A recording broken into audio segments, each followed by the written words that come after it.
Today we are going to start our first lecture of plant physiology. So we'll start with some basic topics like absorption of water and water transport in plants. For that you need to understand some basic concepts like what is diffusion, what is osmosis, then what is osmotic pressure, diffusion pressure, DPD and water potential concept. So it's just a revision of the basic concepts you have already studied in your BSc or MScs. Let's start with some basic terms. First is diffusion. I'm sure everybody know about diffusion. Diffusion simply क्या process है जिसमें हम particles को consider करते हैं. You can say solute or particles. If they move from higher concentration towards side where their concentration is low. Movement किसका होता है हमेशा सॉल्यूट या पार्टिकल्स का, कहां से हाई कॉन्सेंट्रेशन से टुवर्ड्स द लो कॉन्सेंट्रेशन, या यहाँ पे जीरो कॉन्सेंट्रेशन भी हो सकता है. अब क्योंकि बहुत सारे पार्टिकल्स एक साथ मूव कर रहे हैं from high to low concentration, अब pressure is generated. High concentration से जब लो कॉन्सेंट्रेशन की तरफ वो पार्टिकल्स मूव करते हैं, then this movement of particles generate a pressure. उस प्रेशर को हम कह देते हैं डिफ्यूजन प्रेशर.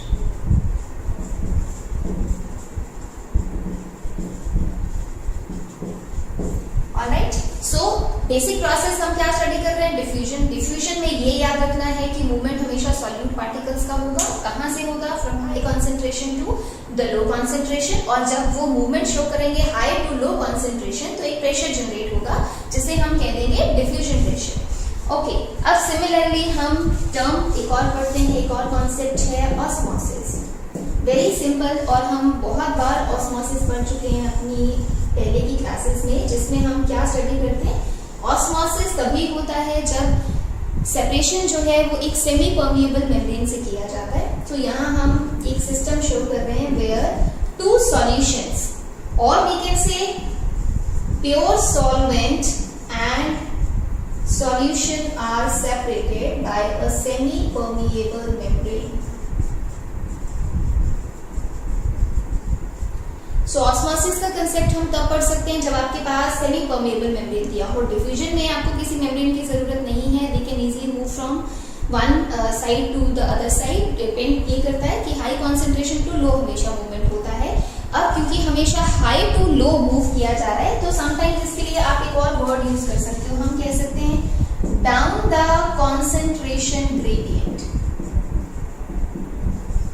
मोस्टली क्वेश्चंस में आपको ये टर्म मिलता है, down the concentration gradient.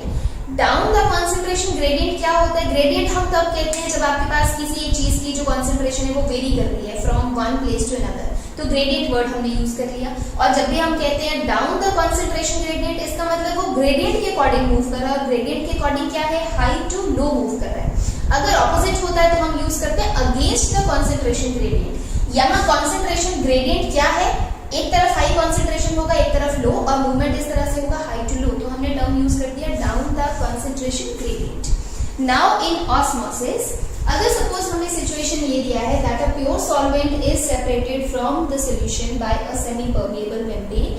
So osmosis में एक चीज हमेशा याद रखनी है, ऑस्मोसिस में आपका सॉल्यूट जो होता है वो कभी मूव नहीं करता. डिफ्यूजन में सॉल्यूट मूव करता था, but in osmosis the movement will be of solvent always, हमेशा सॉल्वेंट. अब जो सॉल्यूशन है उसको हम कैसे लिख सकते हैं, यहाँ तो हमने प्योर सॉल्वेंट लिया, इस तरफ हम लिख सकते हैं solution is solvent plus solute. Solute वो पार्टिकल्स होते हैं जो आप डिसॉल्व करते हो, सॉल्वेंट वो मीडियम है जिसमें हम डिसॉल्व करते हैं. Like simply we can say sugar solution हमने लिया, तो शुगर सॉल्यूशन में वो एक सॉल्यूशन है, इसका मतलब उसमें दो चीजें हैं, एक सॉल्यूट होगा एक सॉल्वेंट होगा. शुगर इज द सॉल्यूट जिसे आप डिसॉल्व कर रहे हो, जिस मीडियम में आपने डिसॉल्व किया. अगर सपोज आपने वाटर लिया शुगर सॉल्यूशन बनाने के लिए, तो water is the solvent. So suppose हम कहते हैं यहाँ हमने प्योर सॉल्वेंट ले लिया, एग्जाम्पल मैंने ले लिया वाटर, और इस साइड हमने ले लिया सॉल्यूशन. सॉल्यूशन में मैंने ले लिया शुगर सॉल्यूशन. शुगर सॉल्यूशन है तो that means solvent is water and solute is sugar. So now हमें क्या स्टडी करना है, ऑस्मोसिस. अब जो प्योर सॉल्वेंट है, प्योर सॉल्वेंट का मतलब क्या है, हम वर्ड क्यों यूज कर रहे हैं, दैट मीन्स यहाँ सॉल्यूट क्या है, एब्सेंट है. सॉल्यूट यहाँ एब्सेंट, यहाँ सॉल्यूट प्रेजेंट है और सॉल्वेंट भी प्रेजेंट है, सॉल्वेंट दोनों साइड सेम है वाटर, बट क्योंकि यहाँ सिर्फ प्योर सॉल्वेंट है तो आप कह सकते हो सॉल्यूट अगर 0 है तो 100% यहाँ क्या है, सॉल्वेंट। 100% मॉलिक्यूल्स हमें किसके मिलेंगे, वाटर के। लेकिन यहाँ पे जहाँ सॉल्यूशन है वहां आपने सॉल्वेंट में कुछ पार्टिकल सॉल्यूट के डिसॉल्व कर दिए, तो ऑब्वियसली सॉल्यूशन में कुछ पार्टिकल्स आपको किसके मिलेंगे, सॉल्यूट के, बाकी किसके मिलेंगे, सॉल्वेंट के। जितना शुगर आपने डिसॉल्व किया होगा उसी के अकॉर्डिंग आपको पार्टिकल्स मिलेंगे, जितना ज्यादा शुगर डिसॉल्व करेंगे उतने ज्यादा शुगर पार्टिकल्स यहाँ मिलेंगे। अब सपोज हम इस शुगर का जो कॉन्सेंट्रेशन है शुगर सॉल्यूशन का हम नॉर्मेलिटी की फॉर्म में रिप्रेजेंट कर रहे हैं। सपोज 2 नॉर्मल, 2 मोलर कह सकते हो, 2 मोलर सोल्यूशन बना सकते हो, 2 नॉर्मल, किसी भी वे में कॉन्सेंट्रेशन दिया है। इतना तो श्योर है कि यहाँ पे वाटर जो है वो 100% नहीं है, यहाँ वाटर 100% है। तो अगर हम कॉन्सेंट्रेशन वाइज देखें तो कॉन्सेंट्रेशन में हम कहेंगे this is not a concentrated solution, क्योंकि इसमें सॉल्यूट है ही नहीं, लेकिन इसमें सॉल्यूट है तो हम इसे कहेंगे दिस इज कॉन्सेंट्रेटेड सोल्यूशन। और अगर अमाउंट ऑफ वाटर आपको दिया है टर्म, तो अमाउंट ऑफ वाटर कहाँ ज्यादा आपको मिलेगा, ये बहुत इंपॉर्टेंट टर्म्स हैं क्योंकि क्वेश्चन में समटाइम्स जो स्टूडेंट्स होते हैं वो कंफ्यूज हो जाते हैं कि हमें कॉन्सेंट्रेशन दिया है तो उसका मतलब क्या है, वाटर का अमाउंट दिया है तो उसका मतलब क्या है, नॉर्मेलिटी मोलैरिटी, और उसमें बहुत कंफ्यूजन होता है। प्लस कौन सी साइड से कौन सी साइड को आपको मूवमेंट मिलेगा, सपोज प्योर सॉल्वेंट साइड को हम ए साइड कहते हैं और सोल्यूशन साइड को हम बी साइड कहते हैं। तो आपने सिंपली ये समझना है, पहली बात ऑस्मोसिस में हमेशा मूवमेंट किसका होगा, सॉल्वेंट का। अब हमें साइड चूज करनी है, साइड चूज करने में आपको जो ऑप्शंस दिए हो सकते हैं वो आपको डिफरेंट वेज में दिया हो सकता है।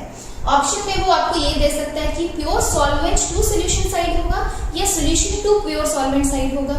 तो हमेशा पहली बात मूवमेंट हमेशा वाटर का होगा। अगर आपको ऑप्शन में दिया है कि शुगर मूव कर रहा है from solution to solvent side, that is wrong. Solute कभी भी ऑस्मोसिस में मूव नहीं करता है क्योंकि सेमी परमिएबल मेम्ब्रेन के से सिर्फ वाटर मॉलिक्यूल्स क्रॉस कर सकते हैं, जो सॉल्यूट पार्टिकल्स हैं वो क्रॉस नहीं कर सकते। तो किसी भी ऑप्शन में अगर सॉल्यूट का मूवमेंट दिया है दैट इज रॉन्ग। अब हमें ये देखना है कि सॉल्वेंट मूव कर रहा है, जैसे सपोज सॉल्वेंट यहाँ वाटर है, अगर वो मूव कर रहा है तो कौन सी साइड से कौन सी साइड मूव करेगा।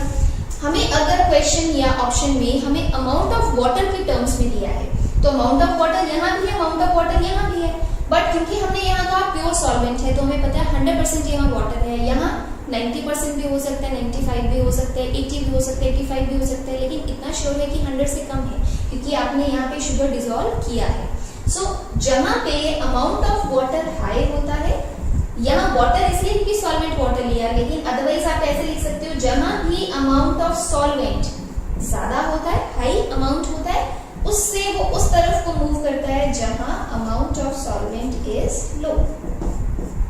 Very simple. अगर हमें सॉल्वेंट की टर्म्स में पूछा है तो हमेशा याद रखना है कि सॉल्वेंट कहां से कहां मूव करेगा, जहां सॉल्वेंट का अमाउंट ज्यादा है, to the side where amount of solvent is less. तो वाटर या सॉल्वेंट की टर्म्स में हम ये ऑप्शन चूज कर सकते हैं। One way is this to express कि ऑस्मोसिस में मूवमेंट कौन सी साइड होगा।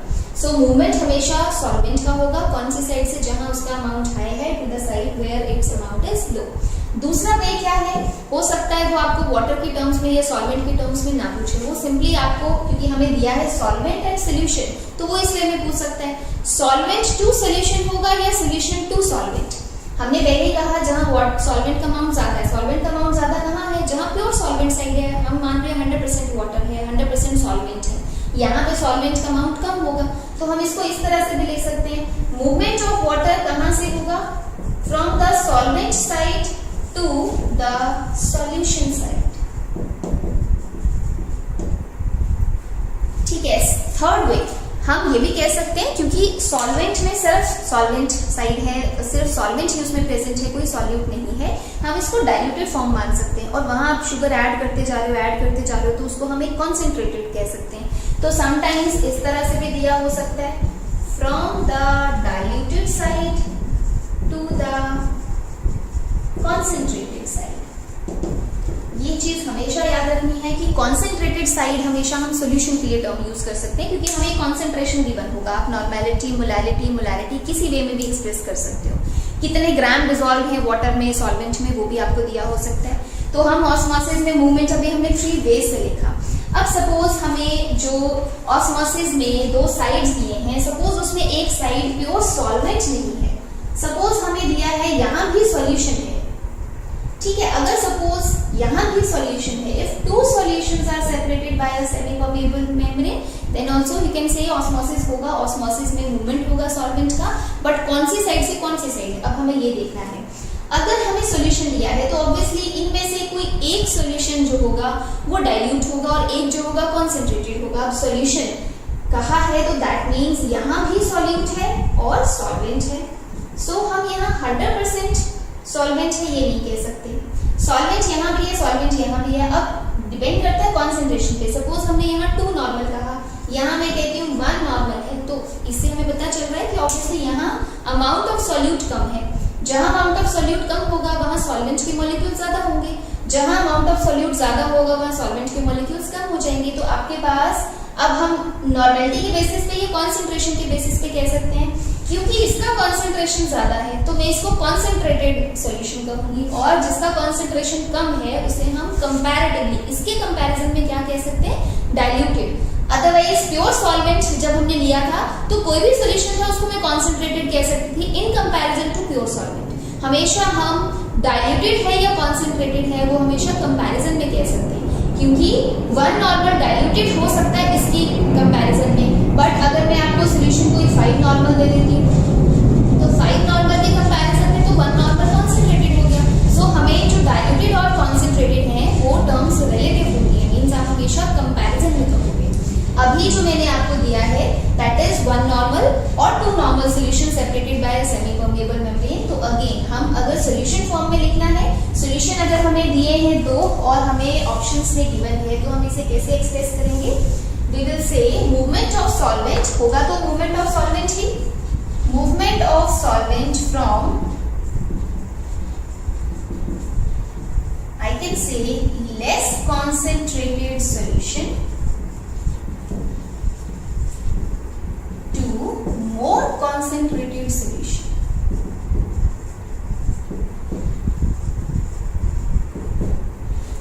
लेस कॉन्सेंट्रेटेड को हम डाइल्यूटेड सॉल्यूशन भी लिख सकते हैं।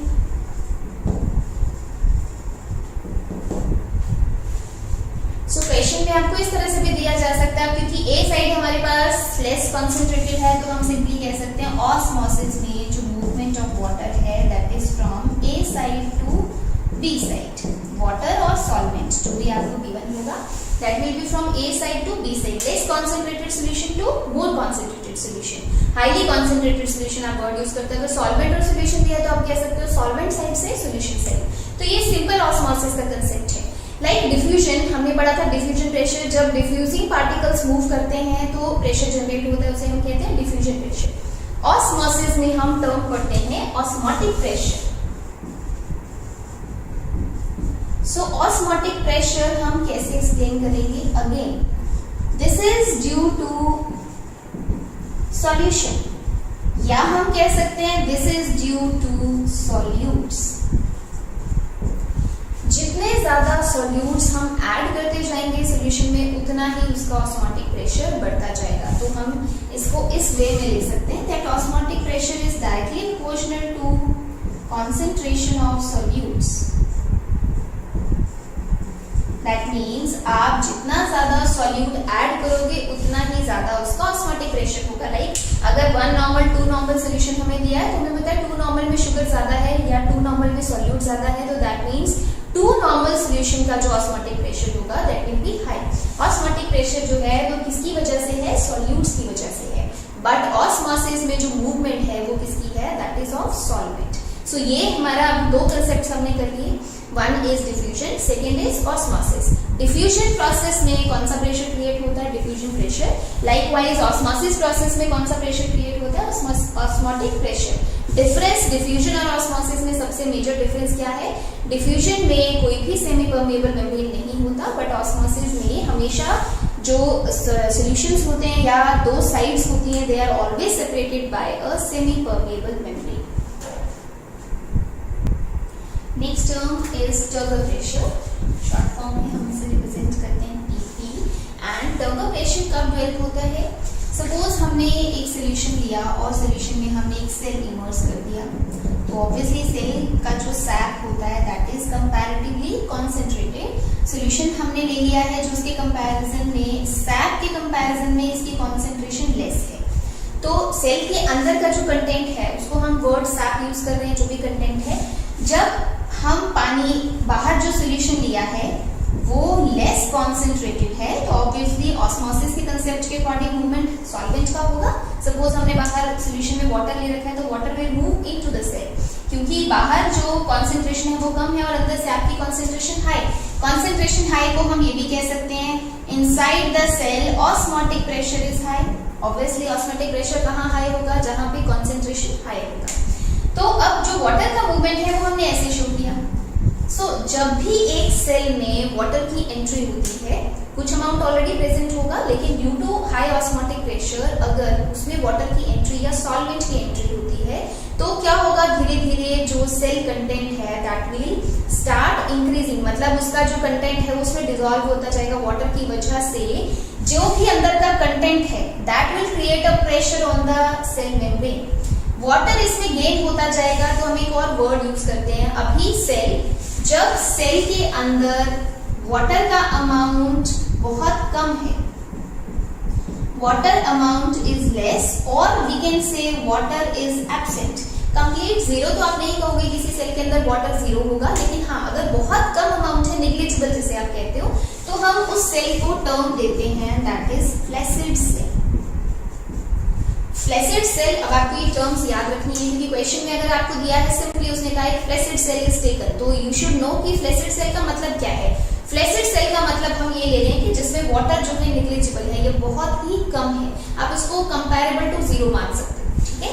अगर अब इस सेल को हमने प्लेस कर दिया इन द मीडियम, तो ऑब्वियसली धीरे धीरे, क्योंकि उसके अंदर सॉल्यूशन या जो सॉल्यूट्स हैं वो तो प्रेजेंट है, अब धीरे धीरे वाटर एंटर करता जाएगा, तो ये सेल का जो साइज है, पहले वो श्रिंक हो चुका था, अब वो धीरे धीरे इंक्रीज करता जाएगा। सेल जो है वो ओवल शेप लेता जाएगा, क्योंकि हम कह रहे हैं कि उसका टर्जिडिटी इंक्रीज होता जा रहा है। टर्जिडिटी क्यों इंक्रीज कर रहा है, क्योंकि उसमें वाटर का एंट्री हो रहा है। अब ये जब सेल वाटर गेन कर लेगा, then it will become complete round, और हम कह सकते हैं फुल शेप अपनी अचीव कर लेगा। तो इस शेप को जो कंप्लीट आपको ओवल शेप मिल रहा है, क्यों मिला, क्योंकि उसमें बहुत सारा वाटर का एंट्री हुआ। तो अब हम कह देंगे this is turgid cell. If I say fully turgid cell, fully turgid cell का मतलब है जिसमें maximum amount of water entered, कितना, दैट कैन बी गेन्ड, जितना वो ले सकता है उतना मैक्सिमम उसने एंटर कर लिया। अगर हम कहते हैं उसने फुली अपनी शेप अचीव कर ली, तो जितना वाटर वो गेन कर सकता था वो उसने गेन कर लिया, तो मैक्सिमम फुली टर्जिड सेल हमने कह दिया।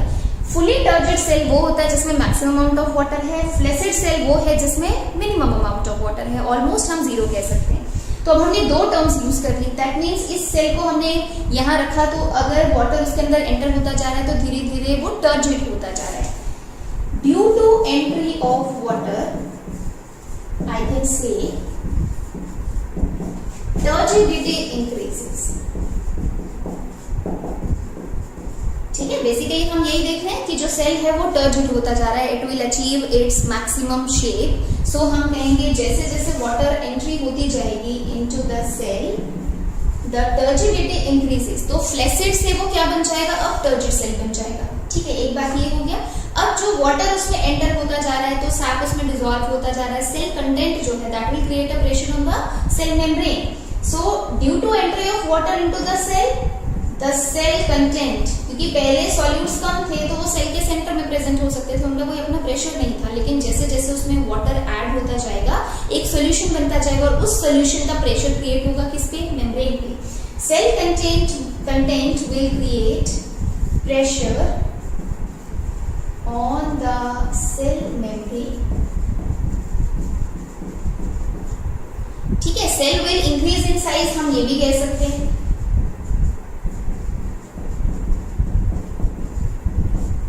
Now this pressure created by cell content on the cell membrane, this is known as turgor pressure, or you can say pressure due to turgidity, obviously जो turgidity था वो क्यों achieve हुआ, क्योंकि उसमें एंट्री ऑफ वाटर हुआ। तो जितना ज्यादा एंट्री होता जाएगा वाटर का उतना ही उसमें टर्जिडिटी अचीव वो करता जाएगा, टर्जिडिटी इंक्रीज करेगा। टर्जिडिटी इंक्रीज करेगा तो cell content will create a pressure on the cell membrane, और उस मेम्ब्रेन पे जब प्रेशर क्रिएट होगा तो उसको हम कह देंगे टर्बो प्रेशर। तो एक बात क्लियर है, जैसे ऑस्मोटिक प्रेशर में हमने कहा था osmotic pressure is directly proportional to the concentration of solutes, जितना ज्यादा सॉल्यूट्स होंगे हम कहेंगे उतना ही ज्यादा क्या है ऑस्मोटिक प्रेशर है। लाइकवाइज हम टर्बो प्रेशर के लिए लिख सकते हैं turbo pressure is directly proportional to amount of water, क्योंकि जितना ज्यादा वाटर उसमें एंटर करेगा ऑब्वियसली उतनी उसकी टर्जिडिटी इंक्रीज करेगी, जितनी ज्यादा टर्जिडिटी उतना ही सेल कंटेंट इंक्रीज करेंगे, सेल कंटेंट उतना ही प्रेशर क्रिएट करेंगे, जितना प्रेशर वो क्रिएट करेंगे उतना ही हम कहेंगे टर्बो प्रेशर बढ़ेगा। That means turbo pressure is directly proportional to amount of water. So अगर हमें दिया है फ्लैसिड सेल, फ्लैसिड सेल में हम क्या अज्यूम कर रहे हैं कि वाटर इज नेग्लिजिबल, तो मैं ये कह सकती हूँ that for flaccid cell turbo pressure is 0, क्योंकि उसमें हम ये अज्यूम कर रहे हैं कि उसमें वाटर है ही नहीं। तो अब वो फ्लैसिड सेल का टर्बो प्रेशर 0, तो जब हम न्यूमेरिकल्स करेंगे तो अगर क्वेश्चन में आपको फ्लैसिड सेल दिया है तो आप वहां से अज्यूम कर सकते हो कि यहाँ पे कौन सा प्रेशर 0 है, turbo pressure is 0। And suppose हमें दिया है fully turgid cell, fully turgid cell दिया है, that means turbo pressure is maximum. ये चीज याद रखनी है, मैक्सिमम वैल्यू कितनी होगी देखो वो तो सेल पे डिपेंड करता है, उसमें कितना कॉन्सेंट्रेशन है, सेल का साइज कितना है, कितना वाटर गेन किया है, बहुत सारी चीजों पे, पर हम ये कह सकते हैं कि वैल्यू क्या होगी मैक्सिमम, क्योंकि फुली टर्जिड सेल का मतलब है जिसने मैक्सिमम वाटर गेन कर लिया। सो फुली टर्जिड सेल का turbo pressure is maximum and flaccid cell का टर्बो प्रेशर इज 0। सो ये हम कंसेप्ट अभी तक जो 3 प्रेशर हमने पढ़े हैं, diffusion pressure, osmosis pressure and third is turbo pressure. So now let's discuss some conditions of osmosis जो मोस्टली आपको एग्जाम में गिवन होती हैं और आपको उसके बेसिस पे आंसर बताना होता है। सपोज हम 3 टाइप ऑफ सॉल्यूशंस कंसीडर कर रहे हैं। In the first case we have taken isotonic solution, in the second case hypotonic solution, and in the third case hypertonic solution। Again जब हम word isotonic, hypotonic, hypertonic solution word use करते हैं, this is also relative, means आप किसी के साथ comparison form में इसको शो करते हो। सो अब सपोज हमने यहाँ मीडियम ले लिया एंड सेल इज प्लेस्ड, ठीक है। अभी हम कंडीशन ये ले रहे हैं कि जो ये सेल है दैट इज एनिमल सेल, क्योंकि प्लांट सेल के लिए समटाइम्स कुछ रिजल्ट्स डिफरेंट होते हैं, that will discuss later on. First हम केस ले रहे हैं एनिमल सेल का। If an animal cell is placed in a isotonic solution, that means isotonic का मतलब क्या होता है, iso means same, tonic means concentration, so same concentration with respect to cell। isotonic उसे कहेंगे जिसका concentration same होगा सेल के साथ। आप इसको हम ये भी कह सकते हैं cell is isotonic to solution means cell has same concentration to that of solution। We can say solution is isotonic, that means concentration is same to that of cell। Comparison हम दोनों का कर रहे हैं। अब जब उसको आइसोटोनिक सॉल्यूशन में प्लेस करेंगे तो दैट मींस जितना कंसंट्रेशन यहाँ है उतना ही कंसंट्रेशन यहाँ है। अगर दोनों जगह कंसंट्रेशन सेम है सॉल्यूट्स का तो क्या सॉल्वेंट मूव कर सकता है? नो हम कहेंगे, क्योंकि फिर सॉल्वेंट के लिए एक वो ग्रेडियंट क्रिएट नहीं हो रहा जिसमें हम कहते थे कि लेस कॉन्सेंट्रेटेड सोल्यूशन से वो मूव करता था to the more concentrated solution, क्योंकि उसमें अमाउंट ऑफ वाटर या अमाउंट ऑफ सॉल्वेंट डिफर करता था। बट जब आइसोटोनिक है इसका मतलब अमाउंट ऑफ सॉल्वेंट दोनों जगह क्या है, सेम है, तो उस केस में मूवमेंट नहीं होगा। बट बहुत सारी ये बुक्स ये कहती हैं that there will be no movement of solvent. So अगर एक ऑप्शंस में आपको यही एक ऑप्शन दे रखा है then you will choose this, but some books says कि हम इसे एक तरह से इक्विलिब्रियम सिचुएशन मानते हैं। इक्विलिब्रियम का मतलब कि यहाँ से वाटर वो रिलीज करेगा और सेम अमाउंट ऑफ वाटर उसमें एंटर करेगा। मतलब हम ये कहेंगे कि ऐसा नहीं होता कि मूवमेंट होता ही नहीं है वाटर का। मूवमेंट जो होता है वो नेट मूवमेंट आप कहोगे 0 है। नेट मूवमेंट का मतलब कि जितना वाटर उसने लूज किया होगा उतना ही वाटर उसने गेन कर लेगा वो। तो ओवरऑल दोनों में जो वाटर का कंटेंट है वो सेम ही रहेगा। तो हम इसको ये भी कह सकते हैं कि इक्विलिब्रियम कंडीशन में ओवरऑल मतलब हम जब लेंगे तो net movement is 0, net movement of solvent is 0। तो अगर नो मूवमेंट की जगह नेट मूवमेंट इज 0 दिया है तो हम बेटर है वो ऑप्शन चूज करें जिसमें हम ये कंसीडर कर रहे हैं कि वाटर मूव कर रहा है, क्योंकि सेमी परमेबल मेम्ब्रेन है, वाटर मॉलिक्यूल्स क्रॉस कर सकते हैं। तो कौन सी चीज उसको रोकेगी? वाटर मॉलिक्यूल्स मूव कर रहे हैं, बट जितना मूव करेंगे उतना ही वो एंट्री हो जाएगी जितना वो लूज करेगा।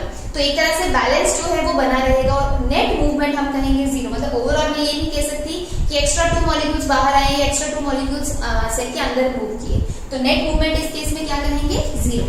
अब अगर सपोज हमने सेल को प्लेस किया है एक सॉल्यूशन में दैट इज हाइपोटोनिक, ठीक है। हाइपोटोनिक का मतलब क्या है?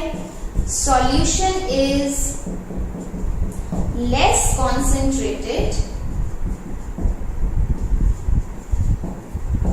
विद रिस्पेक्ट टू सेल, ठीक है। या हम ये कह सकते हैं कि सेल का कॉन्सेंट्रेशन जो है वो ज्यादा है, ठीक है। अब अगर सेल का सैप ज्यादा कॉन्सेंट्रेटेड है, इसका मतलब यही हुआ, और कंपैरेटिवली जो बाहर मीडियम है उसमें कॉन्सेंट्रेशन क्या है? कम है, लेस कॉन्सेंट्रेटेड है।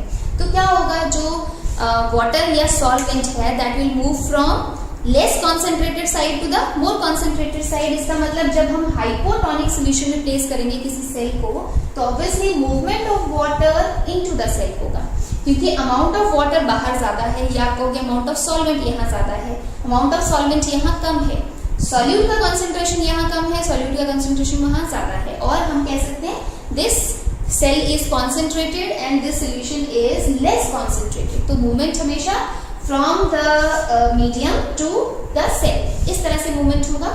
जिस प्रोसेस में वाटर की मूवमेंट या सॉल्वेंट की मूवमेंट इनटू द सेल होता है उसको हम कहते हैं टर्म एंडोऑस्मोसिस, ठीक है। एंडोऑस्मोसिस अगर दिया है, पहले तो बात आपसे ये पूछा जाएगा कि एंडोऑस्मोसिस कब होता है। सो एंडोऑस्मोसिस कब होता है? जब हम सेल को प्लेस कर देते हैं इनटू ए हाइपोटोनिक सॉल्यूशन। और एंडोऑस्मोसिस में हो क्या रहा है? Entry of water into the cell.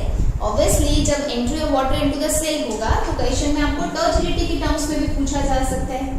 Turgidity will increase, turbo pressure will increase, हम कह सकते हैं। अब एनिमल सेल है, सपोज ये हाईली कॉन्सेंट्रेटेड है, जितना हमने बाहर हाइपोटोनिक सॉल्यूशन रखा है उसके कंपैरिजन में बहुत बहुत ज्यादा उसकी कॉन्सेंट्रेशन है। तो उसकी कैपेसिटी तब तक वाटर लेने की है जब तक इसकी कॉन्सेंट्रेशन और इसकी कॉन्सेंट्रेशन बराबर ना हो जाए, और उसके लिए उसको बहुत ज्यादा अमाउंट ऑफ वाटर लेना पड़ेगा। समटाइम्स जितना सेल होल्ड नहीं कर सकता वो उससे भी ज्यादा वाटर गेन कर सकता है अकॉर्डिंग टू इट्स कॉन्सेंट्रेशन, ठीक है। सपोज अब मैं कहती हूँ कि इस सेल में मैक्सिमम कैपेसिटी 1000 मॉलिक्यूल्स की थी वाटर लेने की, ठीक है। बट जो इसका कॉन्सेंट्रेशन है वो सपोज 7 नॉर्मल है, और 7 नॉर्मल कॉन्सेंट्रेशन के according etch can gain 2000 molecules, ठीक है। तो अब होल्ड वो कितना कर सकता है सेल? सिर्फ 1000 मॉलिक्यूल्स, लेकिन अपनी कॉन्सेंट्रेशन के अकॉर्डिंग वो गेन कितना कर सकता है? 2000। और जब तक वो इक्विलिब्रियम अचीव नहीं होगा तब तक वो गेन करता रहेगा। एनिमल सेल में सिर्फ और सिर्फ सेल मेम्ब्रेन होता है, कोई और वॉल नहीं होती।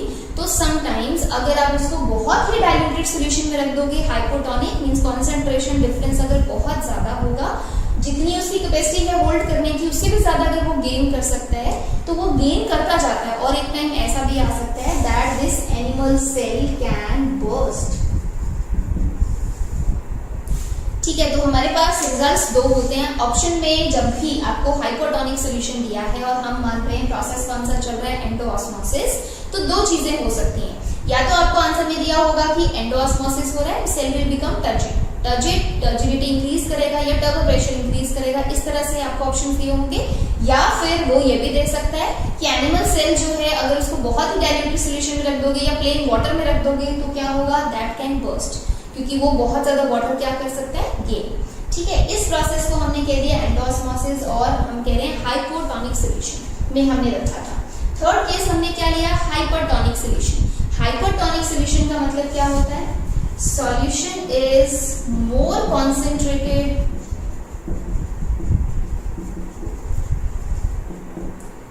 with respect to cell, ठीक है। इसमें क्या होगा? जो सेल है उसको अगर हम सॉल्यूशन में रखते हैं तो वो ज्यादा कॉन्सेंट्रेटेड ये वाला है सॉल्यूशन, तो अब क्या होगा, movement of water from the cell to the medium, to the water और सोल्यूशन जो भी बाहर केस है, अगर movement of water from the cell होता है इनटू द मीडियम तो हम इसे कह सकते हैं दिस इज एक्सोऑस्मोसिस। अगर एक्सोऑस्मोसिस होता है तो कौन से सोल्यूशन में होगा, हाइपरटोनिक। एंड एक्सोऑस्मोसिस अगर होता है we will say turgidity will decrease और टर्गर प्रेशर विल डिक्रीज। यहाँ पे सेल क्या हुआ था, टर्जिड, वो इंक्रीज कर रहा था साइज में। हम ये भी कह सकते हैं कि ये सेल, जब आपने टर्जिडिटी इंक्रीज लिखा तो हम इसको ये भी कह सकते हैं that this cell swells, increase in size, ठीक है, स्वोलन हो जाता है, ठीक है। और अगर एक्सोऑस्मोसिस हमें दिया टर्जिडिटी डिक्रीज कर रही है तो हम कहेंगे the cell will show shrinkage, वो सेल क्या करेगा, श्रिंक कर जाएगा। यहाँ पे वो स्वेल कर जाएगा, वहां पे वो क्या कर जाएगा, श्रिंक कर जाएगा। कौन से सोल्यूशन में, जब हम किसमें रखेंगे, हाइपरटोनिक सोल्यूशन। अब समटाइम्स एक और कुछ वर्ड्स दिए होते हैं आपको इसी प्रोसेस के बेसिस पे।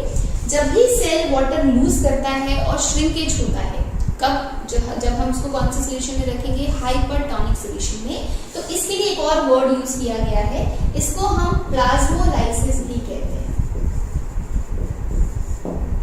Plasmolysis is simply loss of water from the cell into the solution, into the medium. और जब हमने कहा कि उसने वाटर गेन किया, एंडोऑस्मोसिस, जब वो गेन करता है तो हम इसका ऑपोजिट हो रहा है, तो हम इसको प्लाज्मोलाइसिस का ऑपोजिट हम क्या टर्म देते हैं, डीप्लाज्मोलाइसिस, ठीक है। तो अगर आपको क्वेश्चन में प्लाज्मोलाइसिस और डीप्लाज्मोलाइसिस दिया है तो सिंपली याद रखो जो प्लाज्मोलाइसिस है that is exosmosis and deplasmolysis that means endosmosis, ठीक है। अब हमने ये जो केस किया वो तीनों हमने किसके लिए किया है, जब हम कंसीडर कर रहे हैं एनिमल सेल के। अगर सेम केस आपको दिया है विद प्लांट सेल, तो प्लांट सेल में डिफरेंस क्या होगा, प्लांट सेल में डिफरेंस सिर्फ इतना है कि आप उसके अराउंड एक सेल वॉल बनाओगे, ठीक है। सो अगर सपोज हमने ये प्लांट सेल वॉल शो कर दिया,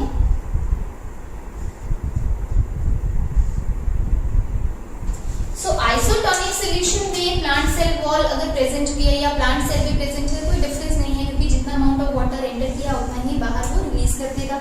आइसोटोनिक में सेम रिजल्ट रहेगा, चाहे एनिमल सेल है चाहे प्लांट सेल है, ठीक है। अगर हमें सपोज ये गिवन है कि जिसमें आपके पास जो सोल्यूशन है वो हाइपोटोनिक है, हाइपोटोनिक सोल्यूशन में अगर सपोज हम एक प्लांट सेल को प्लेस कर देते हैं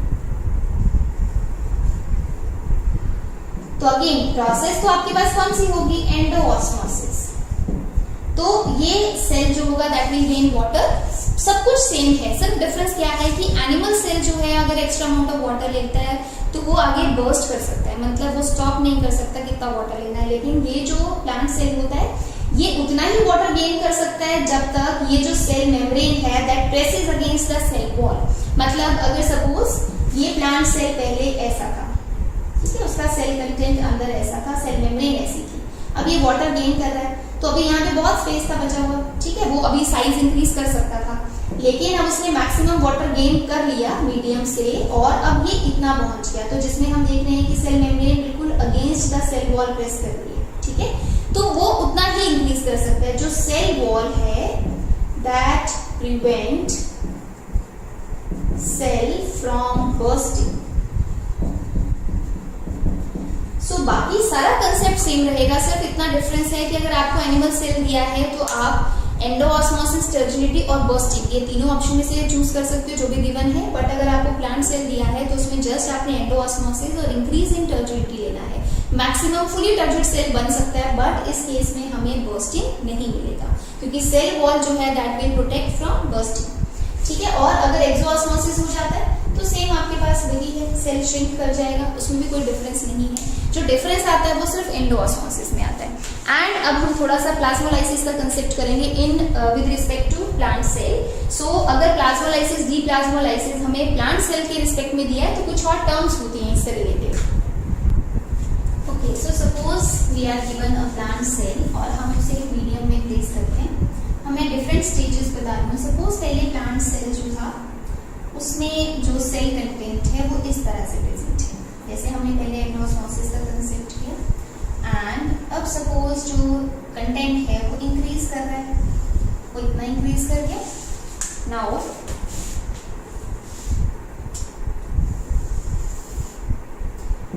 धीरे धीरे जैसे जैसे उसमें वाटर गेन होता जा रहा है उसका जो साइज है वो इंक्रीज करता जा रहा है, राइट। अब सपोज हमने इसको ऐसे ड्रॉ किया तो आपको क्लियर डायग्राम से पता चल रहा है कि पहले उसके पास वाटर बहुत ही कम था, हम कह सकते हैं this cell represents a flaccid cell. पानी बहुत ही कम था, वाटर उसने, अगर हमने इसको प्लेस किया है कौन से सॉल्यूशन में, हाइपोटोनिक सॉल्यूशन में। हाइपोटोनिक में डीप्लाज्मोलाइसिस हो रहा है और यू कैन से एंडोऑस्मोसिस हो रहा है। सो ये तो क्लियर है कि वो बर्स्ट नहीं करेगा, पर देखो इंक्रीज कैसे कर रहा है। फ्लैसिड सेल में वाटर गेन किया और साइज इंक्रीज किया और अल्टीमेटली वो फुली टर्जिड सेल बना। फुली टर्जिड सेल में आप कैसे डिफरेंशिएट कर सकते हो कि उसकी जो सेल मेम्ब्रेन होगी that will press against the cell wall. अब मैं एक कह सकती हूँ कि this is the fully turgid cell and it will not burst. ठीक है, अब इस कंसेप्ट में हमें पढ़ना क्या है बेसिकली, जब भी डीप्लाज्मोलाइसिस एंडोऑस्मोसिस हो रहा है तो हम कह सकते हैं वो फ्लैसिड से टर्जिड बन रहा है। या अगर हमें फ्लैसिड नहीं भी दिया, कुछ अमाउंट ऑफ वाटर उसमें ऑलरेडी प्रेजेंट है भी, तब भी हम मैक्सिमम कितना ले लेंगे, वो फुली टर्जिड हो जाएगा and it will not burst. ये चीज तो हमें क्लियर है। अब यहाँ पे प्लांट सेल में एक और टाइप का प्रेशर एक्सप्लेन किया जाता है जो एनिमल सेल में नहीं होता। अभी हमने कहा था कि जब भी वाटर गेन करेगा वो तो टर्जिडिटी इंक्रीज करेगी, दैट मींस कौन सा प्रेशर इंक्रीज कर रहा है, टर्गर प्रेशर इंक्रीज कर रहा है। मैं ये कह सकती हूँ कि यहाँ पे टर्गर प्रेशर जो था, अगर फ्लैसिड सेल लिखा है तो 0 लिख सकती हूँ, या फिर सपोज फ्लैसिड सेल नहीं भी दिया तो हम इसे लिख सकते हैं कि यहाँ टर्गर प्रेशर मिनिमम था, यहाँ पे थोड़ा सा उससे इंक्रीज किया और यहाँ टर्गर प्रेशर मैं लिख सकती हूँ क्या है, मैक्सिमम है, क्योंकि वो फुली टर्जिड सेल है। जब टर्गर प्रेशर मैक्सिमम होता है then the cell membrane presses against the cell wall. It is clear. अब जो सेल मेम्ब्रेन और सेल कंटेंट है वो वॉल के अगेंस्ट प्रेशर क्रिएट कर रहा है क्योंकि वो साइज में इंक्रीज कर रहा है। अगर वॉल को बर्स्टिंग प्रिवेंट करना है, wall has to apply equal and opposite pressure on the cell content. अगर कोई चीज मेरी तरफ को इस तरह से बढ़ रही है, अगर वो फोर्स कर रही है, मुझे बाहर की तरफ को धकेल रही है, तो ऑब्वियसली अगर मुझे उसी जगह पे उसको रखना है तो मुझे भी इक्वल प्रेशर लगाना पड़ेगा। अगर मैं इससे कम प्रेशर लगाऊंगी तो वो मुझे धकेल के आगे निकल जाएगा। अगर मैं ज्यादा प्रेशर लगाऊंगी तो मैं उसको और अंदर प्रेस कर दूंगी। हमें उसको अंदर प्रेस नहीं करना है, हमें जस्ट उसको उसी पोजीशन में रखना है कि उसकी बर्स्टिंग ना हो। हम उसको श्रिंक नहीं करना चाहते हैं, ठीक है। तो अगर ये सेल वॉल है और ये सेल मेम्ब्रेन है तो जितना प्रेशर सेल मेम्ब्रेन क्रिएट करेगा इस डायरेक्शन में क्रिएट कर रहा है, तो सेल वॉल को ऑपोजिट डायरेक्शन में उतना ही प्रेशर क्रिएट करना पड़ेगा। दैट मीन्स टर्गर प्रेशर की जितनी मैक्सिमम वैल्यू होगी, this will create a pressure on wall and wall will create a equal and opposite pressure on cell content. Wall will create equal and opposite pressure on protoplasm में कह सकती हूँ word, या हम इसे cell content कह सकते हैं। प्रोटोप्लाज्म क्या होता है, that cell membrane plus cytoplasm, ठीक है, उसे हम प्रोटोप्लाज्म कह देते हैं। और you can say cell content. तो वॉल जो है वो उसके against equal and opposite pressure create कर रहा है। नाउ दिस प्रेशर जो इक्वल एंड ऑपोजिट है किसके, टर्गर प्रेशर के, this pressure is known as wall pressure. ठीक है, तो अब ये आपने याद रखना है, this is very important. Wall pressure is created in plant cells only, क्योंकि एनिमल सेल में कोई वॉल ही नहीं है, तो वॉल ही नहीं है तो वॉल प्रेशर क्रिएट नहीं होगा। एंड वॉल प्रेशर क्रिएट तभी होगा जब टर्गर प्रेशर क्या है, मैक्सिमम, मतलब जब सेल मेम्ब्रेन प्रेस करेगा अगेंस्ट द सेल वॉल। जो मैंने फर्स्ट 2 केस लिए उसमें टर्गर प्रेशर है, टर्गर प्रेशर की मैक्सिमम वैल्यू नहीं पहुंचा तो वो उसके अगेंस्ट प्रेस नहीं कर रहा। तो पहले 2 केसेस में मैं कह सकती हूँ नो वॉल प्रेशर, क्योंकि वो सेल वॉल के अगेंस्ट प्रेस नहीं कर रहे, सेल वॉल पे कोई प्रेशर क्रिएट नहीं कर रहे, तो वॉल प्रेशर यहाँ नहीं है। टर्गर प्रेशर है क्योंकि टर्गर प्रेशर किसकी वजह से होता है, वाटर की वजह से, वो तो सेल में एंटर होता जा रहा है तो टर्गर प्रेशर बढ़ रहा है। तो वॉल प्रेशर कब हमें नजर आएगा, वॉल प्रेशर तब क्रिएट होता है जब टर्गर प्रेशर की वैल्यू क्या हो जाती है, मैक्सिमम। इस कंडीशन में टर्गर प्रेशर जितना है उतना ही वॉल ने प्रेशर क्रिएट किया, तो हम ये भी कह सकते हैं that turgor pressure is equal to wall pressure. जब टर्गर प्रेशर की मैक्सिमम वैल्यू होती है, जब वो प्रेस करता है अगेंस्ट द वॉल, तभी वॉल प्रेशर क्रिएट होता है। तो वहां पे टर्गर प्रेशर की वैल्यू वॉल प्रेशर के बराबर हो सकती है। पर इन 2 में वॉल प्रेशर है ही नहीं, क्योंकि वो उसके अगेंस्ट प्रेस नहीं कर रहे हैं। तो यहाँ सिर्फ आपको किसकी वैल्यू मिलेगी, only turbo pressure. This is very important concept. अगर हम प्लांट्स की बात करें तो डीप्लाज्मोलाइसिस या एंडोऑस्मोसिस में लास्ट में जब फुली टर्गेट सेल हो जाता है तो एक और प्रेशर क्रिएट होता है जिसे हम कहते हैं wall pressure. So this is the concept of deplasmolysis. Similarly अब हम करेंगे प्लाज्मोलाइसिस। ओके, अब हम कंसेप्ट करेंगे प्लाज्मोलाइसिस। अब इसमें क्या प्रोसेस होगा, एक्सोऑस्मोसिस, और कौन सा सोल्यूशन होगा, हाइपरटोनिक। सपोज हमने प्लांट सेल को प्लेस किया और प्लांट सेल हम कंसीडर कर रहे हैं फुली टर्जिड है, ठीक है, फुली टर्जिड हमने ले लिया and that is placed in hypertonic solution. तो दैट मींस हम मान रहे हैं फुली टर्जिड मींस यहाँ पे वाटर का कंटेंट अमाउंट क्या है, ज्यादा है, और बाहर मीडियम में अमाउंट क्या है, comparatively come. Then the cell will show exosmosis. Exosmosis means exit of water from the cell into the medium. अब जब ये फुली टर्जिड होता है तो इसका मतलब हर एक कॉर्नर, हर एक साइड में प्लांट मेम्ब्रेन जो होगी, प्लांट सेल की membrane that presses against the cell wall, उसी को हम फुली टर्जिड कहेंगे। तो वो बिल्कुल उसके साथ प्रेस होगा पूरा अलोंग द होल मार्जिन। ये आपको ऐसा नजर आएगा, ठीक है। अब सपोज जब ये सेल वाटर लूज करेगा, वाटर गेन करने की वजह से ही तो उसने उसके अगेंस्ट प्रेस किया था, तभी तो सेल प्रोटोप्लाज्म कंटेंट जो था वो इतना इंक्रीज कर गया था। अब जब ये वाटर लूज करता जाएगा तो धीरे धीरे ये श्रिंक करता जाएगा। हमने कहा एक्सोऑस्मोसिस में क्या होता है, सेल क्या करता है, श्रिंक करता है, टुवर्ड्स द फ्लैसिड साइड वो मूव करेगा, फुली टर्जिड टू फ्लैसिड आपको मिलेगा। एंडोऑस्मोसिस में हमें फ्लैसिड टू फुली टर्जिड मिला था। अब यहाँ पे जब उसने वाटर लूज किया तो ऑब्वियसली एक टाइम ऐसा आएगा जब धीरे धीरे जो सेल मेम्ब्रेन है वो डिटैच हो जाएगा किससे, सेल वॉल से। सो सपोज सबसे पहले जो ये डिटैचमेंट है वो हमें कॉर्नर से नजर आती है, वो ऑलमोस्ट राउंड शेप लेता जाता है, ठीक है। जब तक तो वो प्रेस कर रहा था तो जैसी सेल वॉल की शेप होगी उसी तरह से आपको सेल मेम्ब्रेन की शेप मिलेगी। अब क्या हुआ, जब इसने वहां से डिटैच करना स्टार्ट किया तो आपको यहाँ कॉर्नर से वो निकलना स्टार्ट हो गया, यहाँ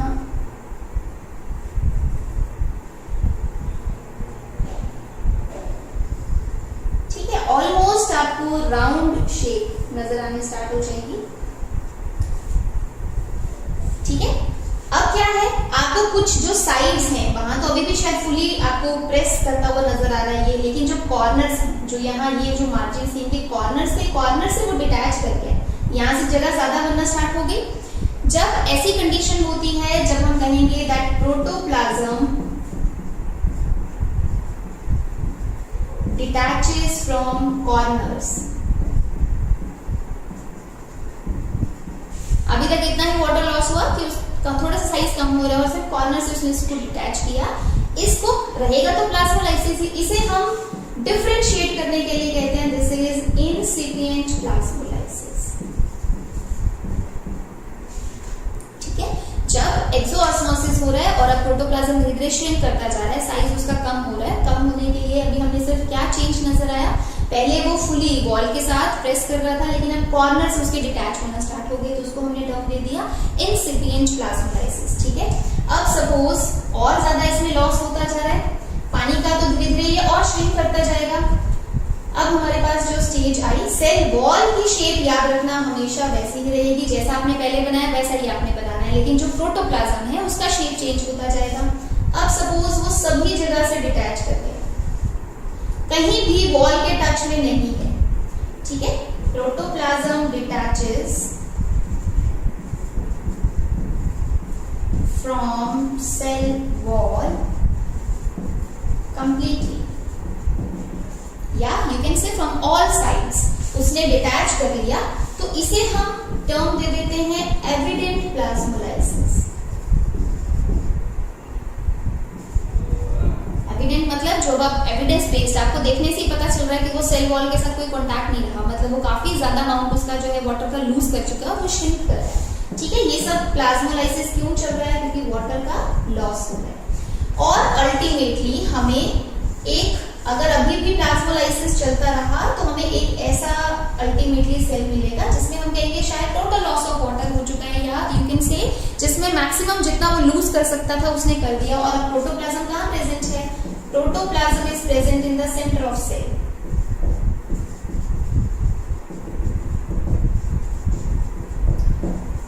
ठीक है, तो इसको हम कह देते हैं, जितना वो मैक्सिमम लूज कर सकता है उसको हम कह देते हैं फाइनल प्लाज्मोलाइसिस।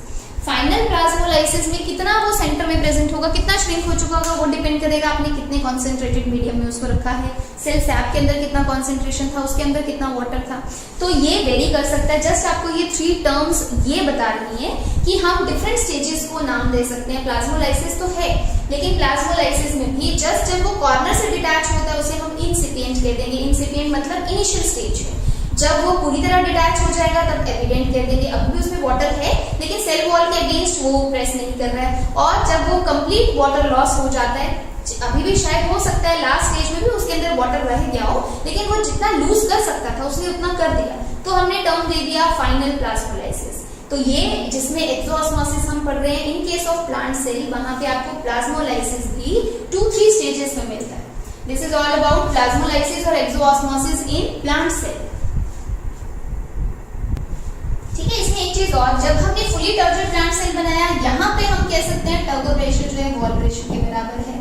अब धीरे धीरे नेक्स्ट सभी स्टेजेस में जहाँ प्लाज्मोलाइसिस हुई है, एक चीज क्लियर है, वहां पे टर्गो प्रेशर क्या करता जा रहा है, डिक्रीज। और जहाँ पे वो सेल वॉल से डिटैच हो गया वहां अगेन वॉल प्रेशर नहीं होगा, सिर्फ कौन सा प्रेशर रह गया उसके पास, टर्गो प्रेशर। और धीरे धीरे प्लाज्मोलाइसिस के साथ टर्गो प्रेशर क्या करता जाएगा, it will decrease. So next term is DPD. This is also known as diffusion pressure deficit, or it is also known as suction pressure. Suction pressure के नाम से हमें पता चल रहा है, it actually determines the ability of cell to gain water. Suction means to ability to gain, to absorb. Cell कितना water gain कर सकता है, इसलिए हम उसको उसका सक्शन प्रेशर कहते हैं, और या फिर हम इसे कहते हैं डिफ्यूजन प्रेशर डेफिसिट। एक तरह से जो डीपीडी होता है that tells about deficiency of water और डेफिशिएंसी ऑफ सॉल्वेंट, क्योंकि एक डेफिसिट है। आपने इसी टर्म से इसको याद रखना है कि डेफिसिट है। अगर ये टर्म माइंड में रहेगा और कंसेप्ट क्लियर होगा तो बहुत इजीली इसकी न्यूमेरिकल सॉल्व कर सकते हैं। डेफिसिट याद रखो, डेफिसिट का मतलब क्या है, डेफिशिएंसी। और क्योंकि थ्रू सेल वो मूव कर रहा है वाटर, सेल मेम्ब्रेन के थ्रू कर रहा है, सेल जब भी वाटर गेन करेगा थ्रू सेल मेम्ब्रेन करेगा, तो इसका मतलब आप क्या चीज लोगे, इसमें ऑस्मोसिस का कंसेप्ट लोगे। हम ऑस्मोसिस का कंसेप्ट ले रहे हैं तो इसका मतलब उसमें सिर्फ मूवमेंट किस चीज की हो सकती है, सॉल्वेंट की या वाटर हम कहेंगे इन जनरल। तो डेफिशिएंसी ऑफ सॉल्वेंट है या वाटर है, सेल में कितना डेफिशिएंसी है वो उसका डीपीडी है। अब ऑब्वियसली जितनी डेफिशिएंसी होगी उतना ही तो वो गेन करेगा। लाइक अगर मुझे जितनी भूख होगी मैं उतना ही खाना खा सकती हूँ, तो जितनी मेरे पास डेफिशिएंसी है मैं उतना ही गेन करूंगी। ठीक है, जिसके पास डेफिशिएंसी ज्यादा उसकी ability to gain water is also high. जितना डेफिशिएंसी हाई उतना ability to gain is high. अगर डेफिशिएंसी है ही नहीं, मैं कहती हूँ सेल में फुली टर्जिड है, उसके पास कोई डेफिशिएंसी नहीं है वाटर की, तो फुली टर्जिड सेल क्या वाटर गेन करेगा, no. Fully turgid cell gain नहीं करेगा क्योंकि उसके पास वाटर का मैक्सिमम अमाउंट है। फुली टर्जिड का मतलब यही है जब टर्गो प्रेशर क्या है, मैक्सिमम, और cell has maximum amount of water. तो जितना डेफिशिएंसी, अब सपोज मैं कहती हूँ उसके पास 20 मॉलिक्यूल्स की डेफिशिएंसी है, तो ऑब्वियसली उसकी एबिलिटी टू गेन वाटर क्या है, वो 20 मॉलिक्यूल्स वाटर के गेन कर सकता है। तो डीपीडी हम दो तरह से एक्सप्रेस कर रहे हैं। हम ये बता रहे हैं कि सेल की डेफिशिएंसी कितनी है, सॉल्वेंट की या वाटर की, जितनी उसकी डेफिशिएंसी है ऑब्वियसली उतनी ही उसकी एबिलिटी है टू गेन वाटर। तो डीपीडी हमें उसकी डेफिशिएंसी और उसकी एबिलिटी बताता है कि वो कितना वाटर गेन कर सकता है। How to calculate DPD? DPD is difference of osmotic pressure and turbo pressure of cell. जिस भी सेल का डीपीडी हम काउंट करेंगे उसमें हमें दो चीजें पता होनी चाहिए, एक उसका ऑस्मोटिक प्रेशर और एक उसका turbo pressure. Now recall, osmotic pressure जो था वो किसके डायरेक्टली प्रोपोर्शनल था, किस पे डिपेंडेंट था, concentration of solutes. And turbo pressure किसके डायरेक्टली प्रोपोर्शनल था, अमाउंट ऑफ वाटर जितना वो गेन करता है। इसका मतलब इसके लिए हमें सॉल्यूट्स के बारे में पता होना चाहिए, इसके लिए हमें वाटर के बारे में पता होना चाहिए। क्योंकि सिर्फ ऑस्मोटिक प्रेशर और टर्बो प्रेशर के बेसिस पे कैलकुलेट करना डिफिकल्ट होता है, इसलिए हमेशा हम डीपीडी काउंट करते हैं जिसमें आप ये दोनों ही प्रेशर्स ले सकते हैं और ओवरऑल बैलेंस्ड फॉर्म में हमें पता चलता है कि एक्चुअल में कितने वाटर मॉलिक्यूल्स की डेफिशिएंसी है या कितने सॉल्वेंट मॉलिक्यूल्स की डेफिशिएंसी है।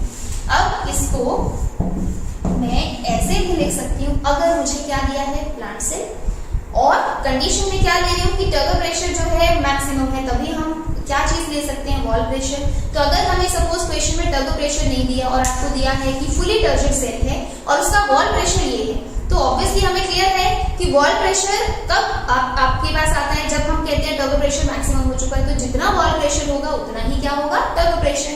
तो फॉर्मूला हम ये भी यूज कर सकते हैं, ये भी यूज कर सकते हैं। बट अगर प्रोटोप्लाज्म सेल वॉल के अगेंस्ट प्रेस नहीं कर रहा तो उस केस में वॉल प्रेशर टर्म हम यूज नहीं कर सकते। तो इसलिए मैक्सिमम टाइम जो आपको दिया होता है वो क्या दिया होता है टर्गो प्रेशर। मैक्सिमम टाइम फॉर्मूला भी यही पूछा जाता है, बट यू कैन से हम ऐसे भी लिख सकते हैं जब हमारे पास वॉल प्रेशर किसके बराबर है टर्गो प्रेशर के बराबर। तो फॉर्मूला हमने ये लिख दिया, मींस डीपीडी हमें कैलकुलेट कैसे करना है, osmotic pressure minus टर्गो pressure.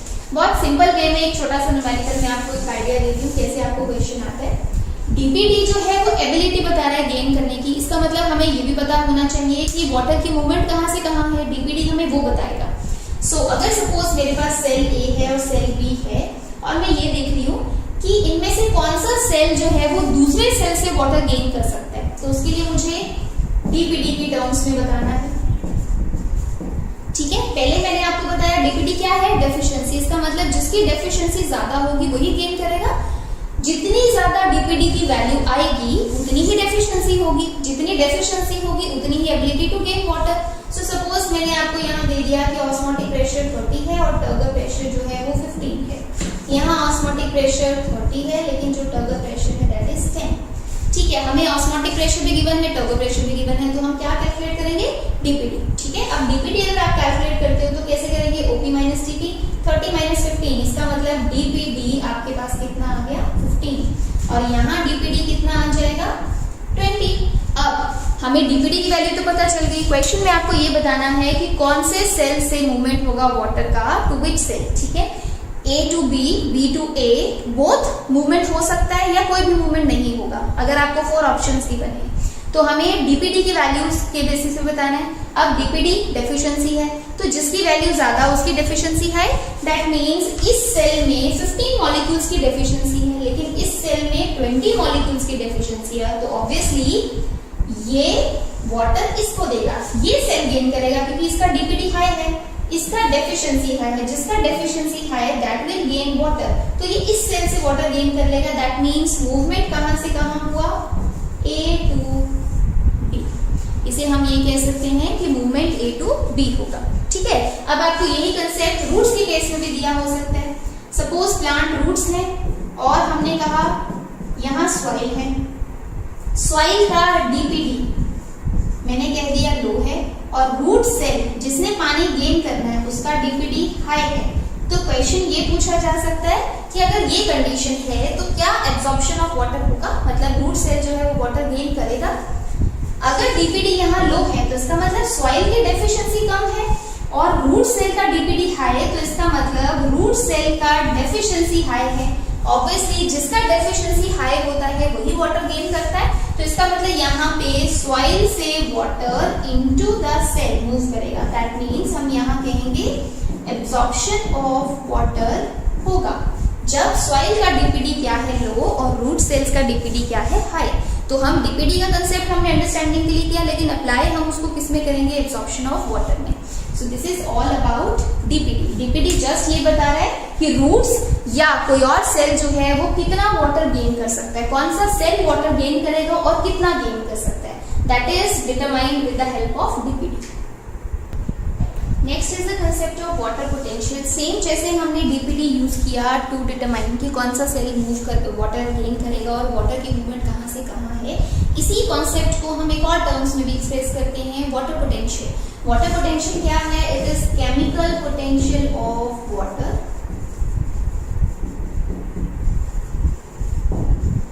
and what is the chemical potential, it is the free energy associated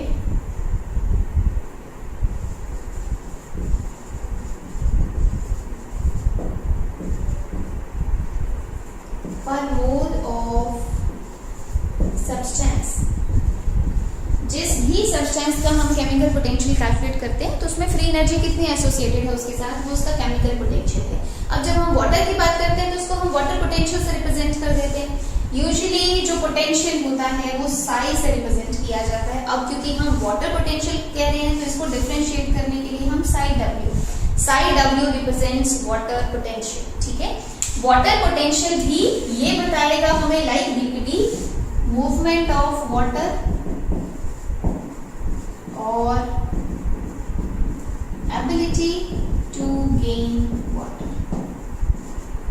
ठीक है, साई डब्ल्यू हम कैसे कैलकुलेट करते हैं, आपके पास यूजुअली वैसे तो साई डब्ल्यू के बहुत सारे कंपोनेंट्स हैं, मींस वाटर पोटेंशियल अगर सॉइल का भी कैलकुलेट करते हैं तो बहुत सारी चीजें हैं जिनको काउंट करना चाहिए, बट यूजुअली 3 इंपॉर्टेंट टर्म्स हैं, 3 इंपॉर्टेंट कंपोनेंट्स हैं वाटर पोटेंशियल के, जो हम यूजुअली स्टडी करते हैं जब भी हमें एब्जॉर्प्शन ऑफ वाटर या वाटर ट्रांसपोर्ट पढ़ना होता है। तो आपके पास फर्स्ट आ गया psi S, psi P and psi G. 3 most important terms जो हम लेते हैं for components of psi W. इसमें साई एस क्या है, that is the solute potential और osmotic potential.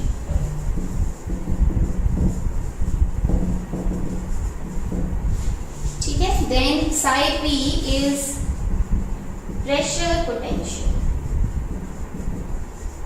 psi g is gravity potential। ठीक है, अब जनरली ये हमें दिया होता है psi w कैलकुलेट करने के लिए। ये हम किसी ट्री के लिए, किसी प्लांट के लिए या ऐसे सिस्टम के लिए जिसमें हाइट होती है, क्योंकि ग्रेविटी अगर काउंट आप कर रहे हो तो ऑब्वियसली हाइट के अकॉर्डिंग आप कैलकुलेट करोगे। अगर हम किसी एक पर्टिकुलर सेल के लिए वाटर पोटेंशियल कैलकुलेट करते हैं तो सेल इतना छोटा सा होता है कि उसमें ग्रेविटी का कोई रोल नहीं रह जाता, उसकी कोई पर्टिकुलर हाइट नहीं है कि आप ग्रेविटी के टर्म्स में उसको देखोगे, तो इसलिए वहां पे हम साई जी को ओमिट कर देते हैं। मतलब अगर एक सेल की मैं बात करूंगी तो सिर्फ सेल के लिए अगर वाटर पोटेंशियल कैलकुलेट करना है तो 2 ही टर्म्स लेंगे, Sai S plus psi P. This is for sale. जहां हमें किसी पर्टिकुलर ट्री या प्लांट की बात करनी है, जहां भी हाइट कंसीडर आप कर रहे हो, वहां साई जी को लिया जाता है। तो इसका मतलब सेल के लिए आपके पास साई डब्ल्यू सिर्फ 2 कंपोनेंट्स पे बेस्ड है, एक साई एस है और एक साई पी, एक ऑस्मोटिक पोटेंशियल और एक pressure potential. Now psi P is exactly equal to turgor pressure. Psi P pressure potential का मतलब क्या होता है, वो पोटेंशियल जो क्रिएट हो रहा है due to entry of water, बहुत सारे वाटर मॉलिक्यूल्स हैं उनकी वजह से जो क्रिएट हो रहा है, तो हम टर्बो प्रेशर भी वही मानते हैं। टर्बो प्रेशर हमेशा पॉजिटिव होता है, क्योंकि सेल में अगर 0 मॉलिक्यूल है वाटर का तो हमने कहा टर्बो प्रेशर 0, अगर उसमें 1 2 3 4 जितने भी ऐड होते जाएंगे तो उनकी वजह से जो प्रेशर क्रिएट होगा दैट इज टर्बो प्रेशर। तो टर्बो प्रेशर की वैल्यू हमेशा क्या होती है, पॉजिटिव। साई पी की वैल्यू इक्वल है किसके, टीपी के, लेकिन जो साई एस होता है जब कैलकुलेशन किया गया तो Sai S represent solute potential. Sai S बहुत इंपॉर्टेंट है क्योंकि जितना ज्यादा साई एस होगा समझ लो उतना ही हम कहेंगे कि वो सॉल्यूशन कॉन्सेंट्रेटेड है। जितना ज्यादा वो कॉन्सेंट्रेटेड है उतना ही उसकी ability to gain water high रहेगा। तो बेसिकली साई एस जो होता है वो हमें ये बताता है कि कितना कॉन्सेंट्रेटेड सॉल्यूशन है and ability to take water, ये भी हमें बताता है जितना ज्यादा कॉन्सेंट्रेटेड होगा उतना वो वाटर गेन कर सकता है। साई एस की वैल्यू जब कैलकुलेट किया गया it is equal to minus of osmotic pressure. Osmotic pressure तो वो प्रेशर था जो सॉल्यूट्स की वजह से बना, आपने सॉल्यूट ऐड करते गए ऑस्मोटिक प्रेशर बढ़ता गया, जितना सॉल्यूट ऐड करते जाएंगे उतना सॉल्यूशन कॉन्सेंट्रेटेड, जितना वो कॉन्सेंट्रेटेड उतना वो पानी और ज्यादा ले सकता है। तो सॉल्यूट पोटेंशियल, पोटेंशियल क्या है, पोटेंशियल टू टेक वाटर, कितना उसके पास एबिलिटी है कि वो पानी ले सकता है, वो किस बात पे डिपेंड करेगा, जितने ज्यादा उसके पास सॉल्यूट्स होंगे। सॉल्यूट्स ज्यादा होने से जो वैल्यू आ गई ऑस्मोटिक प्रेशर वो सेम, लेकिन हम माइनस साइन क्यों रिप्रेजेंट कर रहे हैं, क्योंकि जितना ज्यादा सॉल्यूट डालेंगे उतना ऑस्मोटिक प्रेशर तो बढ़ रहा है लेकिन उतना ही वाटर के मॉलिक्यूल्स कम होते जा रहे हैं, तो उतना डेफिशिएंसी क्रिएट होता जा रहा है। डेफिशिएंसी को रिप्रेजेंट करने के लिए हम नेगेटिव साइन रिप्रेजेंट करते हैं। तो साई पी तो टर्बो प्रेशर के बिल्कुल बराबर होता है, दोनों की वैल्यू पॉजिटिव होती है, लेकिन साई एस की value negative of value of osmotic pressure, दोनों में साइंस का डिफरेंस होता है। तो दैट मीन्स जो साई डब्ल्यू की वैल्यू आएगी ये टर्म तो हमेशा पॉजिटिव रहेगा, लेकिन ये जब भी सॉल्यूट ऐड करोगे तो साई एस की वैल्यू एक्चुअल में क्या होगी, नेगेटिव। तो दैट मीन्स मैं ये भी कह सकती हूँ कि मेरे पास साइड W की वैल्यू भी ऑलमोस्ट क्या आएगी, हमेशा नेगेटिव। जितना ज्यादा सॉल्यूट होगा उतना ही ज्यादा इसकी नेगेटिव वैल्यू, जितनी ज्यादा नेगेटिव वैल्यू उतना ओवरऑल साइड W की वैल्यू क्या होती जाएगी, नेगेटिव। अब डिफरेंस क्या है साइड W में और DPD में? DPD में जो मूवमेंट है वाटर की वो हमेशा कैसे होता है, मूवमेंट होती है from low DPD to the side where DPD is high. जहां डेफिशिएंसी कम है उससे कौन सी तरफ को जाता है, जहां डेफिशिएंसी क्या है, हाई। जब मैं साइड W की बात करूंगी, साइड W को हम ये लिख सकते हैं, जो मूवमेंट होगा सॉल्वेंट का वो किस तरफ कहां होगा, जितनी ज्यादा नेगेटिव, इसका मतलब उतना ज्यादा उसके पास सॉल्यूट प्रेजेंट है, जितना ज्यादा सॉल्यूट प्रेजेंट होगा उतना एबिलिटी टू गेन वाटर ज्यादा होगी। तो इसका मतलब जहां साइड W मोर नेगेटिव है उस तरफ को पानी मूव करेगा, फ्रॉम द साइड जहां साइड W लेस नेगेटिव है।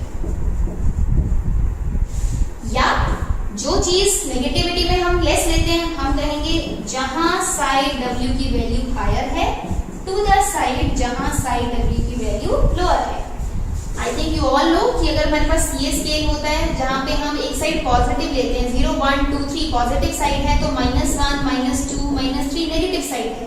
तो जो 0 के पास होता है वो नंबर बड़ा होता है, मींस -1 बड़ा होगा किससे, -3 से, -3 बड़ा होगा किससे, -10 से। ठीक है, इस तरह से। तो आपके पास जो चीज लेस नेगेटिव है वो वैल्यू बड़ी है। तो अगर मैं कहती हूँ यहाँ -1 है और यहाँ -5 है, तो -1 की वैल्यू बड़ी हुई तो मैं कहूंगी साइड W इज हायर, और -5 की वैल्यू ज्यादा नेगेटिव हुई तो वो वैल्यू क्या है, लोअर। तो DPD में low DPD to high DPD, लेकिन साइड W में उल्टा, high psi W to the low psi W। High और लो कह सकते हो, ये नेगेटिविटी के टर्म्स में क्या कहेंगे, less negative psi W to the side where psi W is more negative. तो सेम साइड W ये वाटर पोटेंशियल भी हमें मूवमेंट ऑफ वाटर बताएगा और DPD भी हमें मूवमेंट ऑफ वाटर बताएगा।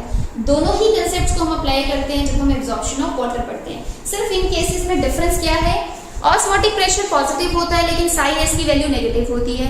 लाइकवाइज DPD की वैल्यू पॉजिटिव होती है लेकिन साइड W की वैल्यू नेगेटिव होती है। तो आपको उस वे में बताना होता है कि एब्जॉर्प्शन कैसे होगा।